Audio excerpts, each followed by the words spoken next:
Okay, welcome everybody.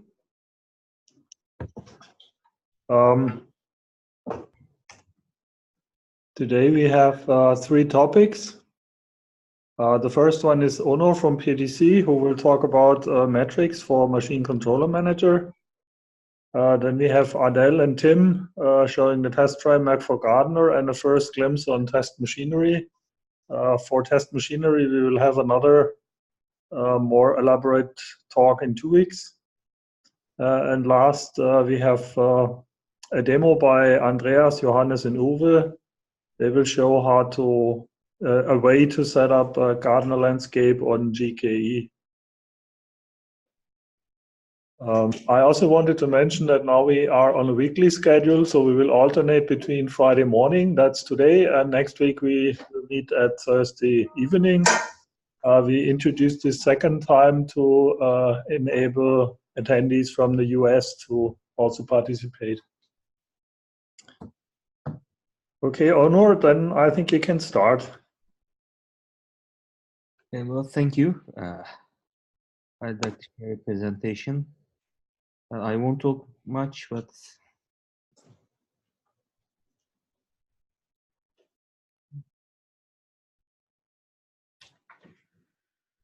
this one. Can you see? Yes, we can see it, yes.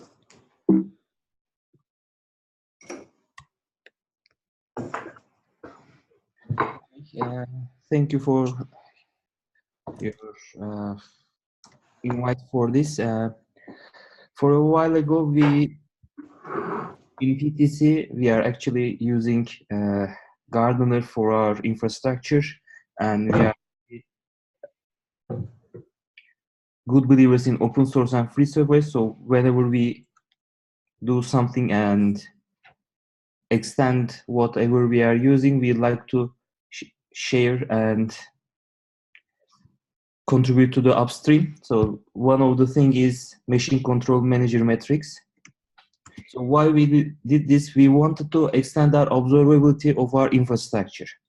In our infrastructure, we are using Gardener to manage multiple Kubernetes clusters, and in these clusters, we only rely on our cloud providers' metrics for what the infrastructure is actually doing. But this is actually a bit limiting for us because we cannot compare what actually the Gardener wanted to do and what the infrastructure did. So we wanted to see some more metrics from Gardener. When we looked into Machine Control Manager, actually there were nearly none metrics. There were multiple metrics, but these were mostly from the libraries that we Machine Control Manager directly use, and it only exposed a single metric, which is the machine numbers it's actually handling. So it's a bit limiting for you and anyone. And there are multiple CRDs in Machine Control Manager, and we would like to see the metrics about these CRDs too. So we started doing some research, and there was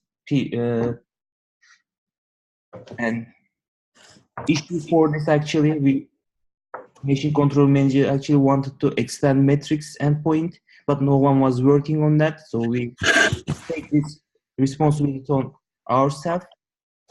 So we edit all the CRD information, status and counts items for machine set, and machine deployment.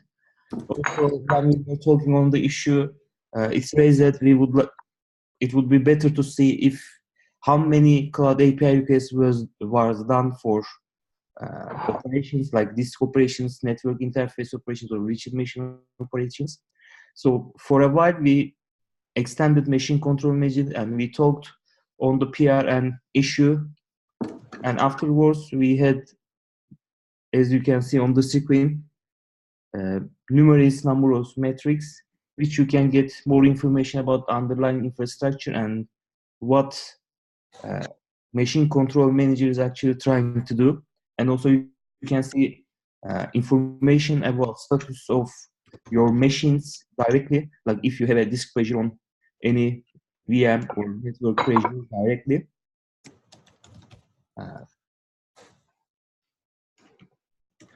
So it's already available on Garden release 0.17.1, and it was out on machine control manager 0.12.0. Actually, we haven't deployed Gardener 0.17.1 yet, so we are not using this currently on our production clusters, but probably in the near future we are upgraded and we are going to leverage this. Thank you. Any questions? I didn't talk very much, but Could we have you already built some dashboards for the metrics? So that would be nice if you already have some. If you could contribute that, then we could integrate them in the monitoring stack which we have in the Gardener. So yeah, it would at be. least We haven't done any dashboards yet. As I said, upgrades, and we don't have the metrics on our production, and we have been working on other things as of now. Because we also planned that to integrate the machine controller metrics which are there now, and we plan to integrate that in the monitoring stack. So maybe we can collaborate with that. Of course, we are actually thinking about that, extending the dashboards and in our sprints. But current sprints, we have other things to do, like promoting our infrastructure to the company. So we are not, we are not directly working on development yet.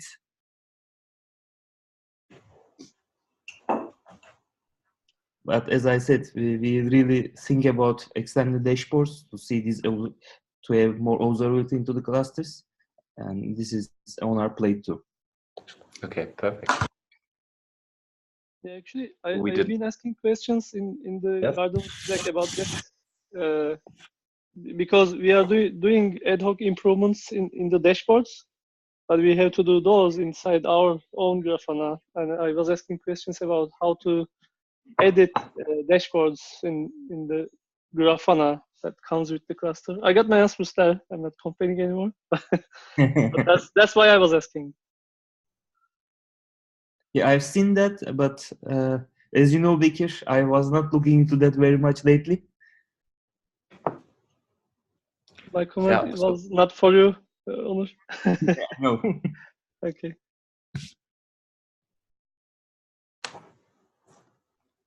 Yeah, so if you need something like an introduction in how the monitoring is working in the context of Gardener, so we plan to have a session regarding that, and but we postponed it because we are now currently in a phase of restructuring almost everything. So not almost everything, but a lot in the monitoring area, and plan to have that when this is completed. But if required, we could also do that earlier.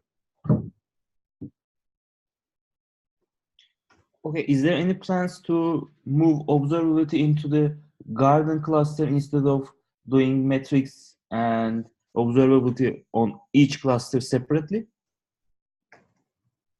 No.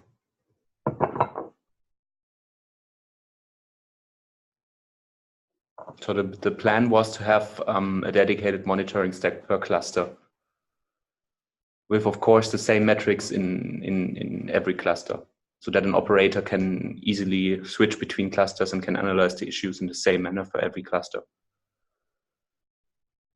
But you mean something like an aggregated dashboard for the entire Garden cluster? So something like not on our agenda. Something like that. I was thinking of moving all or delegating all the metrics from shoots and seeds to Garden, so we can have condensed them. So maybe we can talk about that and share some ideas. So currently we have not really a need for that on our side, but maybe this is interesting and we can collaborate in this area. Currently we can have shoot view or Garden view or seed view in the corresponding places, but we don't have a overall infrastructure view. So it is for operators, actually this would be a great way to see overall and instead of going and jumping around all the dashboards and Prometheuses, going to a single place and collect, or and if needs be, compare them directly.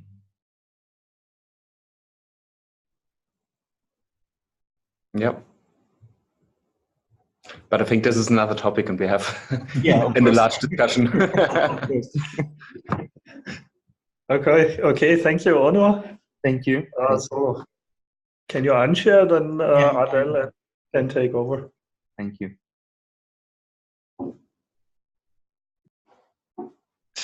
Can you hear me? Yes. All right. Okay, now let me. Okay, I think now also you should see my screen. Yes, we see it. All right. All right. So today I'm going to be introducing the testing framework we have currently in Gardener and implemented. So I didn't prepare slides, but I prepared the visualization of what we have, what we had, and what we have at the moment. So basically, the legacy story of testing was that we had a lot of bash scripts. Basically, the most important one is the integration test bash script, which basically did a lot. One of these things is downloading a guest book application, which is based on Redis, pushing some URLs and pulling the URLs to make sure that the application is working, and as a result, make sure that the whole infrastructure is also functioning. It also did network policy testing. It did a lot of other things. The problem with this is that adding features or extending a bash script is really hard. Unless you're a ninja, yeah, you should not rely only on bash scripts to do your testing. So what we did is, yeah, basically, this is the second part of the story. So yeah, we wanted to move that whole bash script implementation into a Go implementation, and as a result, we implemented a testing framework. So the state of the art is that currently we have a testing framework. The testing framework helps you to create and delete shoots, adds a lot of utility functions, for example, waiting for shoots to be created or deleted, execing and fetching logs from pods, downloading Helm charts, deploying charts, and much more. Basically, all the things that the bash script did, plus more, in a more reusable and extendable fashion, because now we reuse a lot of libraries from Gardener and from Kubernetes, so we can do much more. This framework here is actually being used by the integration test, which is the equivalent of the one here in bash scripts. So basically the integration tests does the following. There is the guestbook app tests, which downloads a Redis chart from a Helm repo and parses a template which contains basically a deployment that relies on Redis, as I have previously told you, and then pushes an entry to the Redis data store and pulls the entry, and as a result, again, makes sure that the infrastructure and everything else is working. It also adds network policy tests and downloads add a utility or tests the downloading of the kubeconfig and checking the health of a cluster.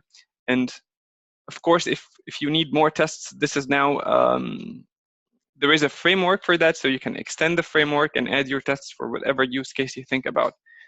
Not only do we use that, oh, I forgot also one thing. So this is the integration test, and we also have a specific test for our Gardener. So basically the creation and the deletion of shoots is the most important tests, which implicitly, which implies that everything else works in the reconciliation loops of the Gardener control itself.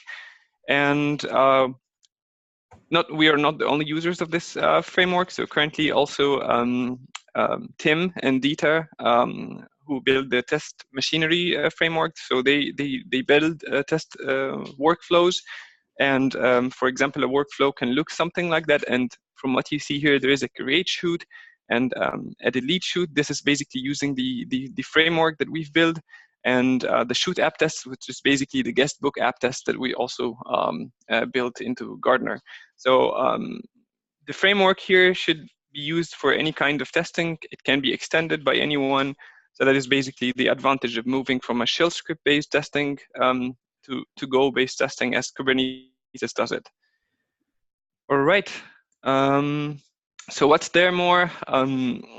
The Gardner repo, this is basically the Gardner repo, but I downloaded it on my IDE, and this is the documentation of the testing framework. It lives on the docs part under testing. It describes the structure, so I will show you the structure also on code so that we get familiar with it. So the structure is consisting of three things. The framework, which is basically the utilities and everything that I've showed you in the visualization. This includes the creation, deletion of shoots, downloading of Helm charts, and more. Yeah. And there is the resources repo, which consists of the charts that we download, the repository. The repository is basically a YAML that consists of all the repositories that we can pull the charts from, and the templates. And the templates basically is the guestbook app template. This is the deployment, the service, and anything that is needed for the guestbook app to be deployed. The components of the framework, you can have a look at it yourself, because if I go into here, I don't have much time to explain exactly each file. But again, as I said, the resources basically consist of charts. Currently, we only download the Redis chart because this is the only requirement for the guestbook app that we are using for testing. The repository, again, consists of the cache. The cache basically stores the recently, so the cache is not on the repo. It is downloaded and deleted after the test is done, but it contains all the information required for the Helm chart to be downloaded and run successfully. And we have the shoots part, and basically the shoots part consists of applications and operations. And operations is mainly the things that you want to do for example, creation and deletion of shoots. These are operations. Applications consist of anything you would deploy on top of an existing shoot. For example, you want to download a chart and apply the guestbook app and test the guestbook app, test networking on this shoot. All these things are applications that or just the name of convention that we have decided to use. It can be named other things. It can be functions. It can be anything. But for now, operations is just handling the creation and deletion of shoots, and applications is basically anything on top of a shoot that you can do. And we expect some flags. We expect the kubeconfig flags of the Garden clusters.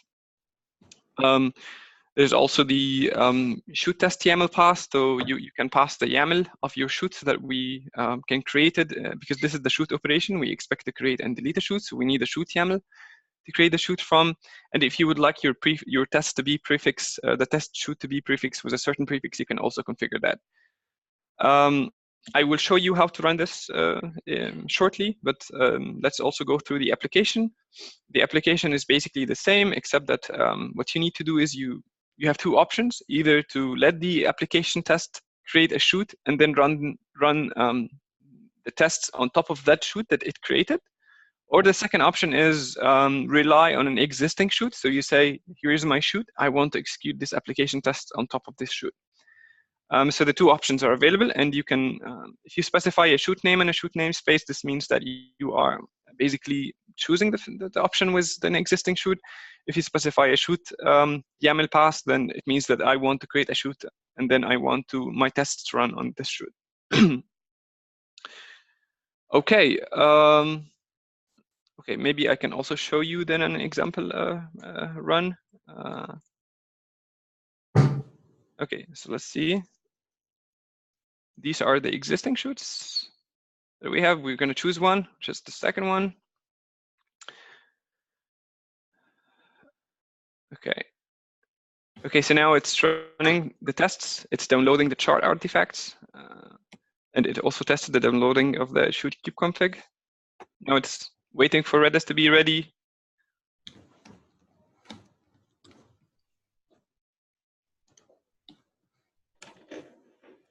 Yeah, this can take like a moment. Okay, so the Redis is ready. The guestbook application that we are deploying now is being deployed, but the URLs are not ready. So we're also waiting for the URLs to be ready. And then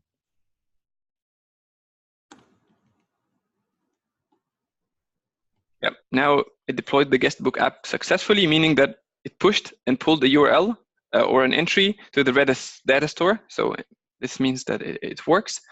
And then it started with network testing, basically. Checks, for example, the connections. The dashboard is available, connection from the API server, for example, to the admission controller, to the etcd, and all these are network testing that you can extend also if you want to test against anything else. Network policy testing is very important because a small change in the network policy can basically render your shoot useless. So it's very important to have testing for network policies. These might not be so complete, so if you have more tests, you can also add them.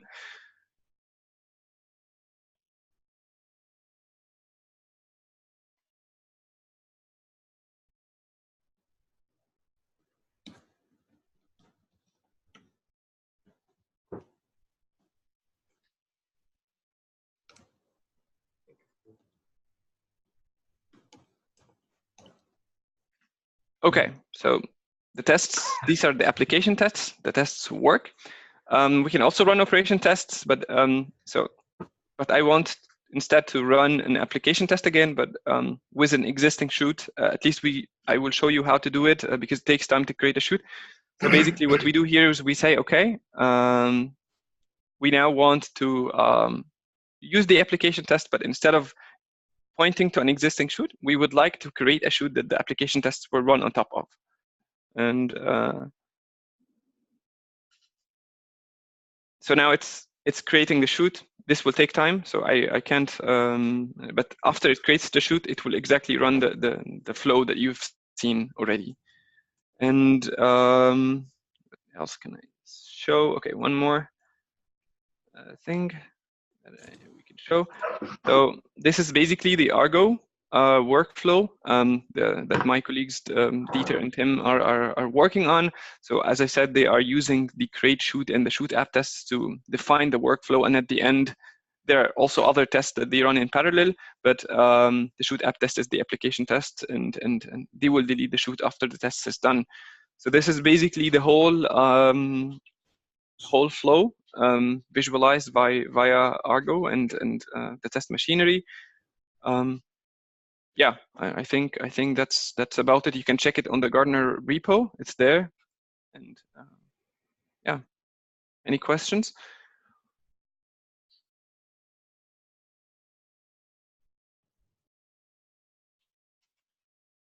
Yeah, one question from my side, Sebastian here.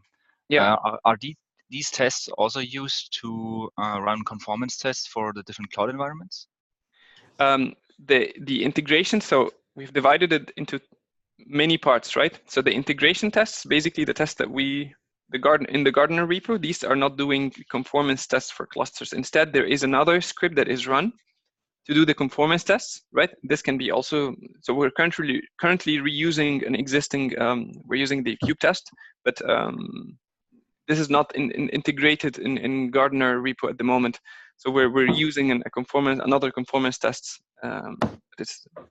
The Argo workflow does this in parallel.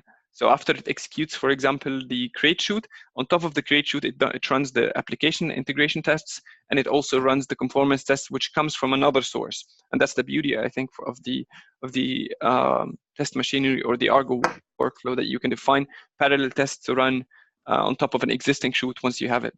But this other source is not publicly available.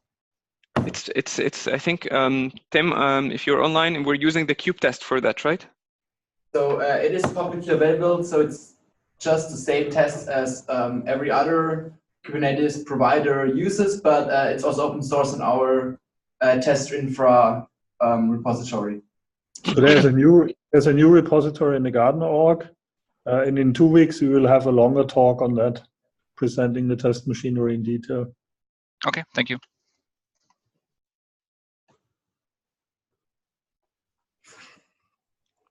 Any more questions? Okay, then can you unshare, Yeah. and then Andreas can take over.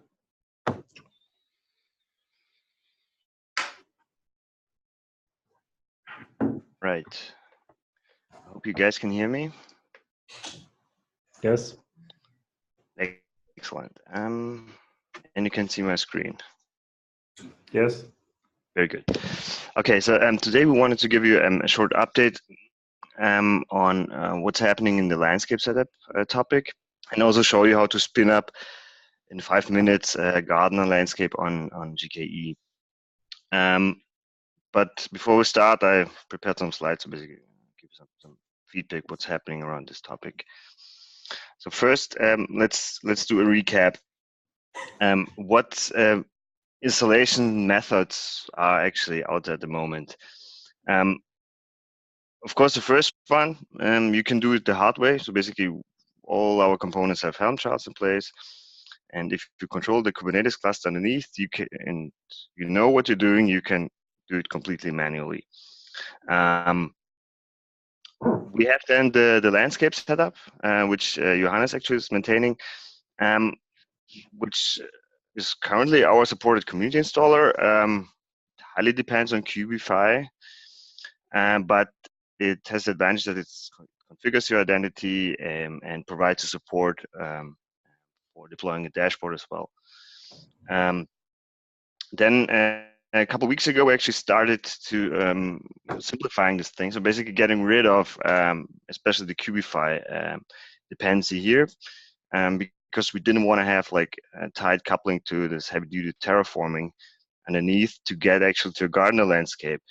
And so what we ended up with is setup where you could deploy a gardener API server and controller manager on GKE. But this setup is like really the bare minimal, only GCP support, no dashboard because we cannot control the API server underneath, no backup and restore. And it's really meant to basically just try out the Gardener API. So then the next piece, and that's what we will demo today here, is the virtual Gardener setup, which includes a dashboard setup. Also GCP only, no backup and restore. And it has a static DEX configuration with like username and password. So the simple installer, what we actually are doing there is we place the Gardener API server extension, the controller manager, and an own etcd on top of a GKE cluster. We also installed the Nginx Ingress controller because we need this later on for the seed. And also, since we register this cluster as a seed for our shoots, we need this later on as well.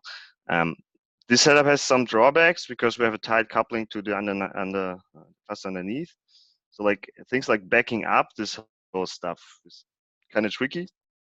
You can do this on this etcd level, but of course you have to take with you the API objects which lie in the cluster underneath, which makes it hard to back up and restore. And as I mentioned, setting up the dashboard here is also tricky. So I think Holger is working on like a easier way to do that. But since we cannot control the IDC parameters of the API server underneath, it's kind of impossible to set up the dashboard at the moment here. So what we thought of is we need to decouple the Gardener landscape setup, which we have from the cluster underneath, to get this full control, but without having this burden of using Terraform a lot to basically provision our own cluster. So what we ended up was this virtual Gardener setup.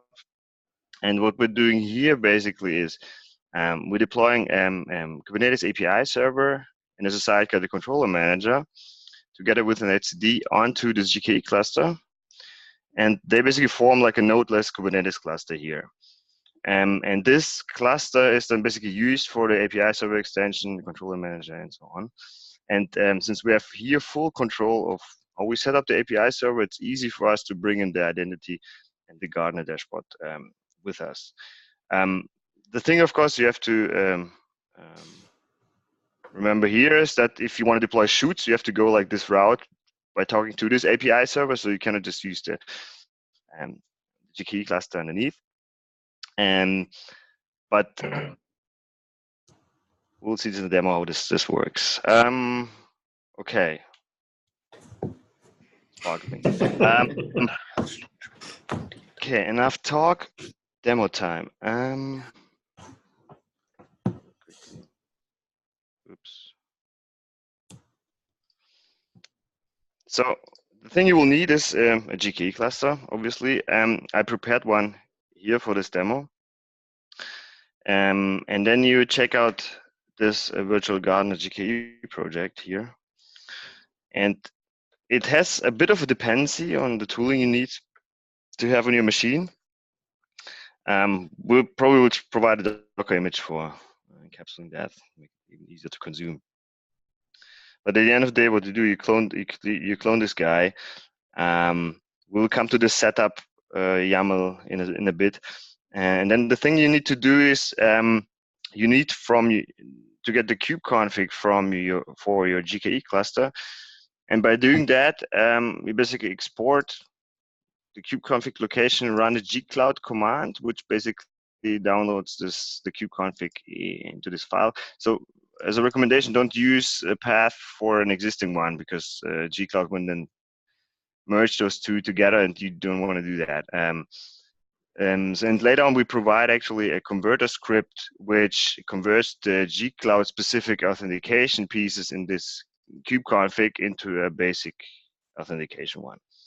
So those steps I already did, because I didn't want to expose any credentials in this recorded meeting here.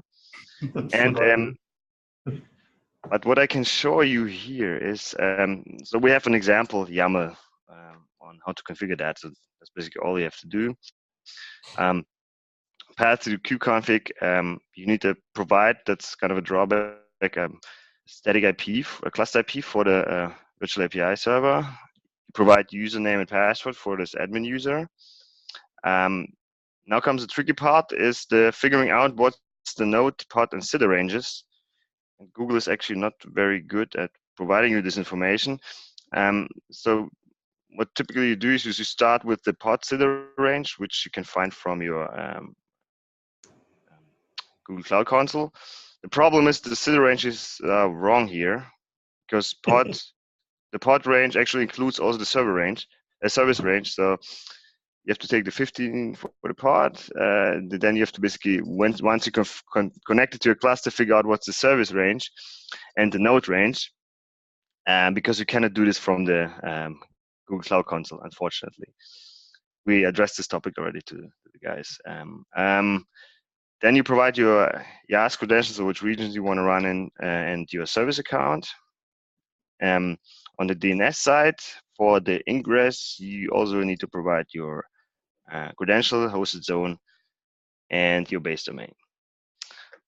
Okay, so once this is done, I have here access to my GKE cluster. So on the right side, we're gonna watch the garden namespace, which is of course not there yet. And then we'll follow the step-by-step guide to set things up. So first of all, we're gonna spin up the ingress controller.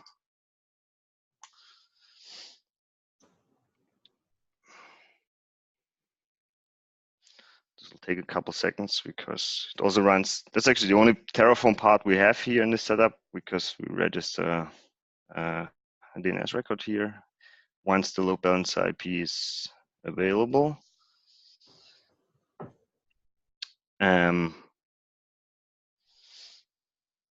Just takes a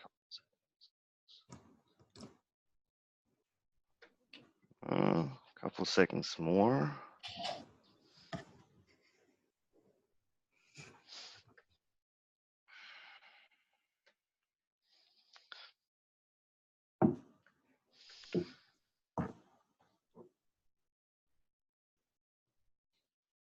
Andreas, explain again, why do we need the Nginx ingress? Wouldn't we be able to use the ingress from the cloud provider? No, we could not. I can't remember what the problem was. Maybe Raphael can explain that, but there was an issue with the one which GKE provides. That's where we take one. Okay. But in principle, in principle, yes, but I mean, with this approach, you're also independent of that, because okay, there might be some, I don't know, drop, because we're using the most of the charts are from our repositories, and then you have to basically in our charts do switch cases on, oh yeah, that's the ingress for Google, that's the ingress for whatever. But yeah, in theory, we could think about this as well. Nevertheless, okay, now the longest part actually is done. Now we deploy our etcd. We also generate all the certificates for each step. So etcd is coming up. Then once this is there, we deploy the identity with our configured username and password.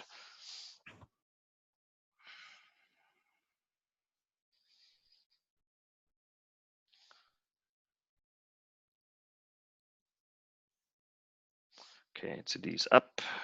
Identity next.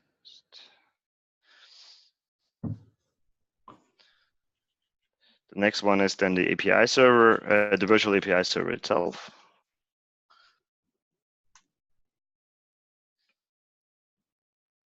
Need some certs for that as well.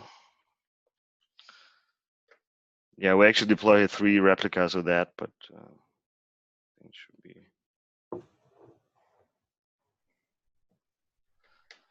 Okay, and the next step is basically then once the API server is up and running, deploy the Gardener itself on top of that.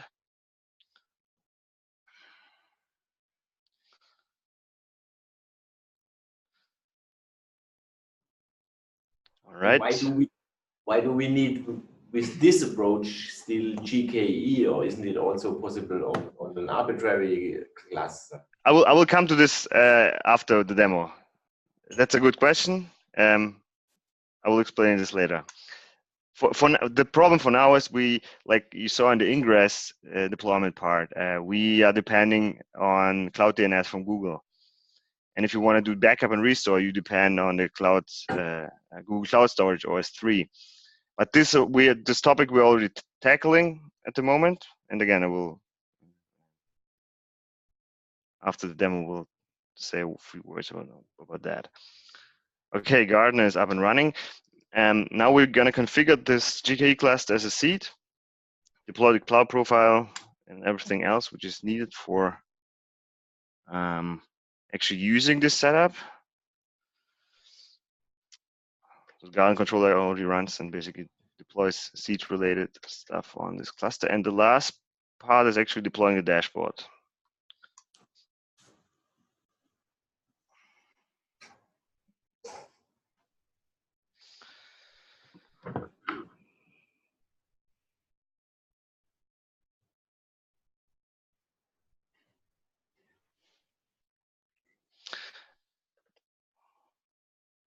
And here I have an example. If you want to talk now to the API, the Garden API server, you need to provide this specific kubeconfig.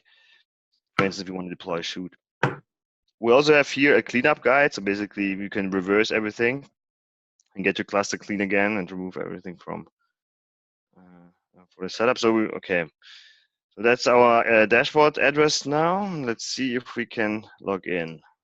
Certificates, of course, are self-signed for now.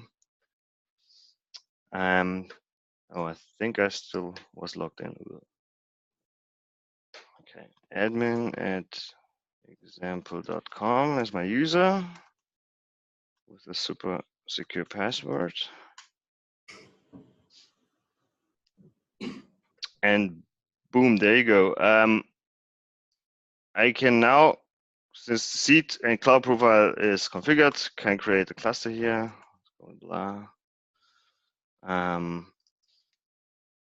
And basically use the setup to basically poke around and see how Gardener feels. Exactly. All right, so that was basically the demo part. Are there any questions so far?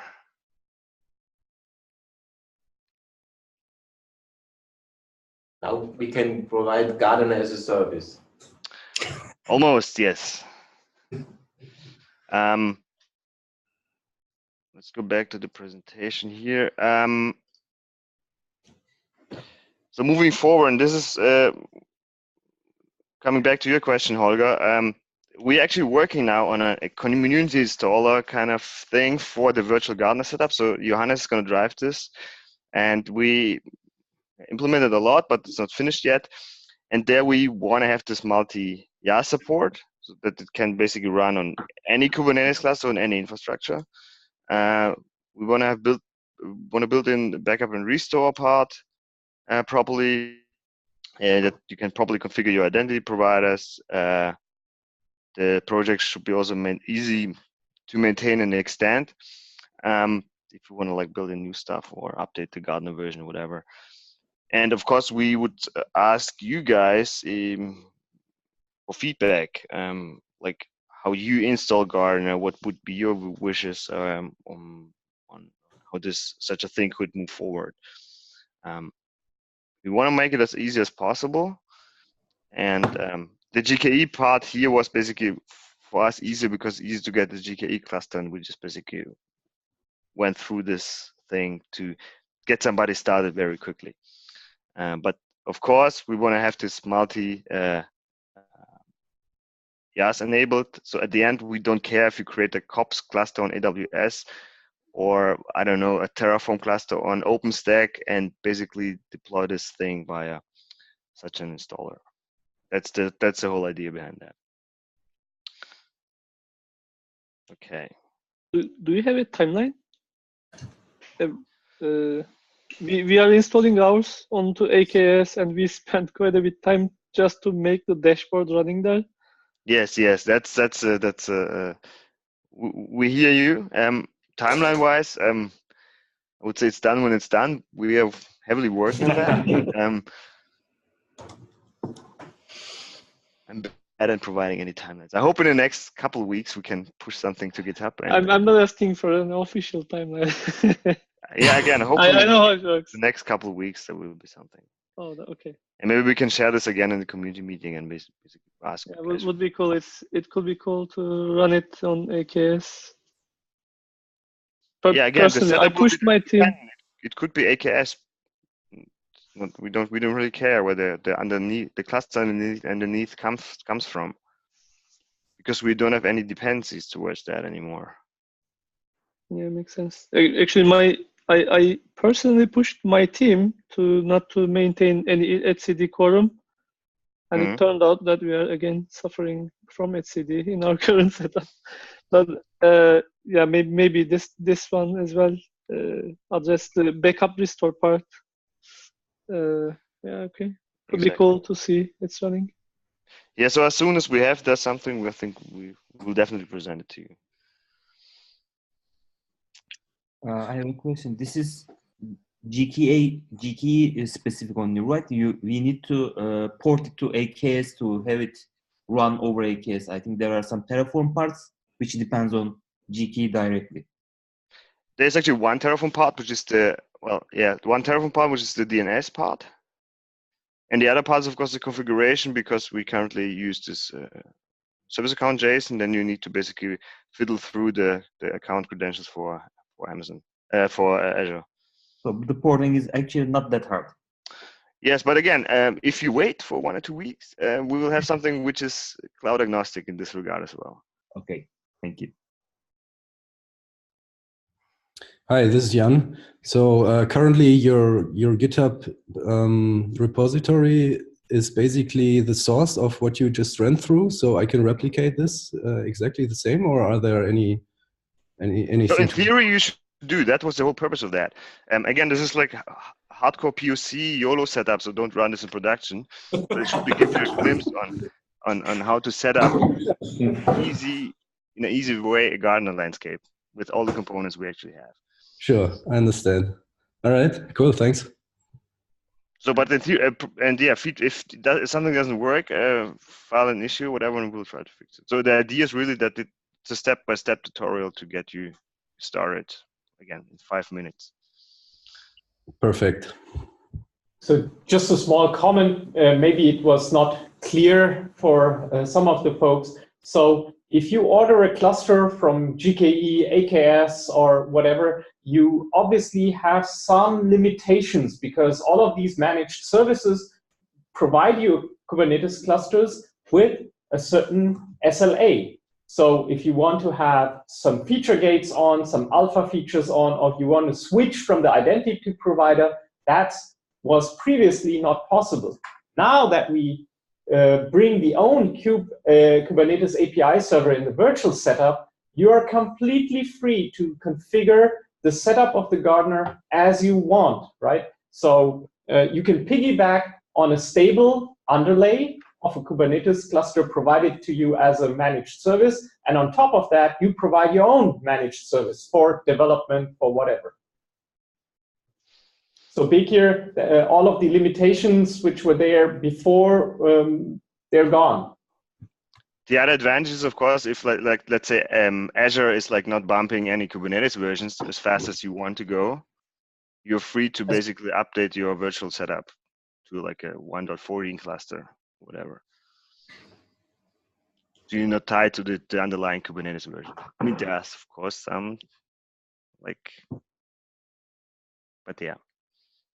But in turn, you have to maintain your own API server at least. Say again? You have to maintain your own API server controller manager for Kubernetes.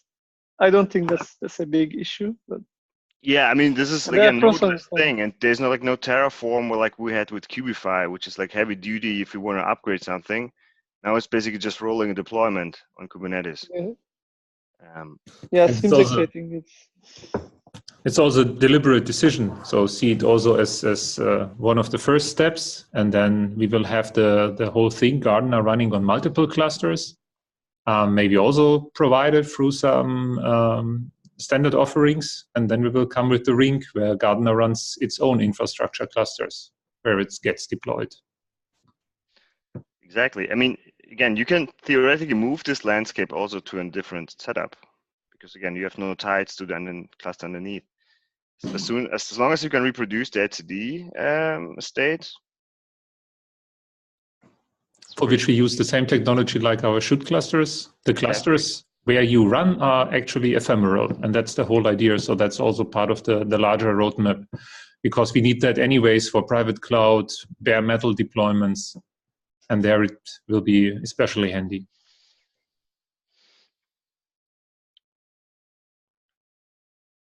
All right. Any other questions? If not, thank you. And again, feedback is appreciated. So if you guys try it out and hit some road bumps, please reach out to us. Thank you, Andreas. All right. Are there any other topics you want to discuss? Anyone in the round? That seems not to be the case. Then goodbye, and we hear each other next week on Thursday evening. Bye-bye. Bye-bye. Bye. Bye. Bye.